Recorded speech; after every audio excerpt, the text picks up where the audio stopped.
Good afternoon. For today's video guys, samahan niyo akong magluto ng sipo egg.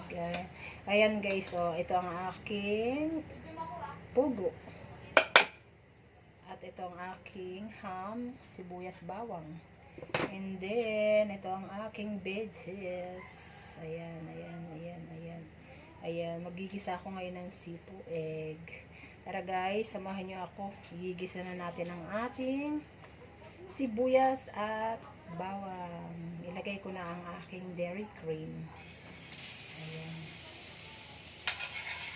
Patutunawin ko lang to guys. Yes, isunod na natin ang ating sibuyas at bawang. Wow, ang dami pala. Ayan, ito na ang aking dairy cream. Lagyan na natin ang ating bawang. Ito ang aking bawang.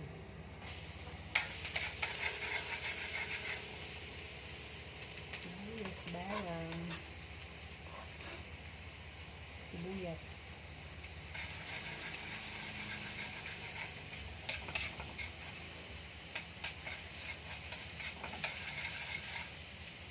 Sunod natin ang ating ham. Luluto-lutuin muna natin ang ham. Ang dami pala. Parang puro ham na lang yata ito.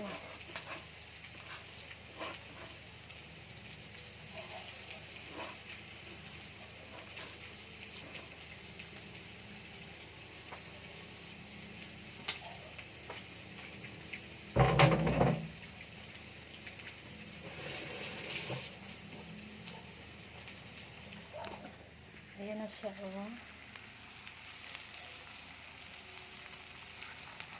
Gigisa-gisahin lang natin ang ating ham. Ayan. Pag medyo mapula-pula na yan guys, lalagyan na natin ang ating veggies.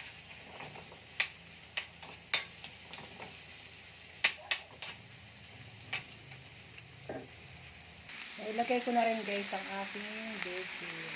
Ayan. Gigisa ko muna yan. Lalagyan ko na siya ng paminta guys.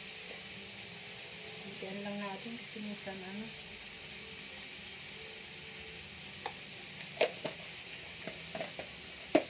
And then, syempre hindi mawawala ang ating magic.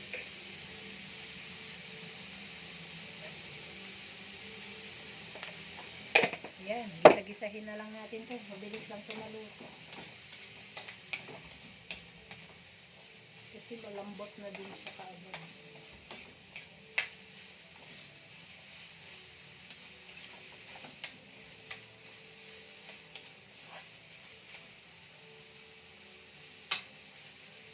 Lalagyan natin siya ng nestle cream para mas creamy, para mas masarap guys. Lagay ko na to guys ang ating pampaka-creamy. Wow, yummy.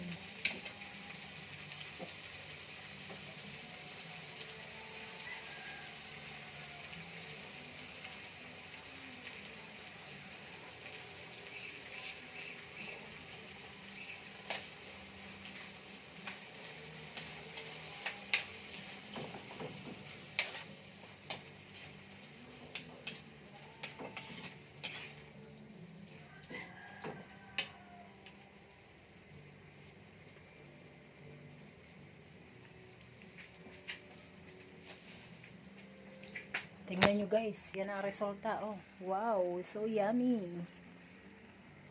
Pakukuluan ko na lang siya ng kaunti para medyo maluto-luto yung green fish niya, matigas pa eh. Lagay ko na ang aking egg. Quail egg. Oh, dami. Okay guys, luto na ang aking sipo egg. Ayan na siya guys, pakita ko sa inyo. Wow. So, yummy na niya. Okay guys, thank you for watching. Luto na ang aking sipo egg for today's video.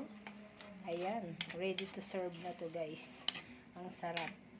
Creamy siya masyado. Ayan, at ang dami ng itlog ng pugo. Pampa-high blood.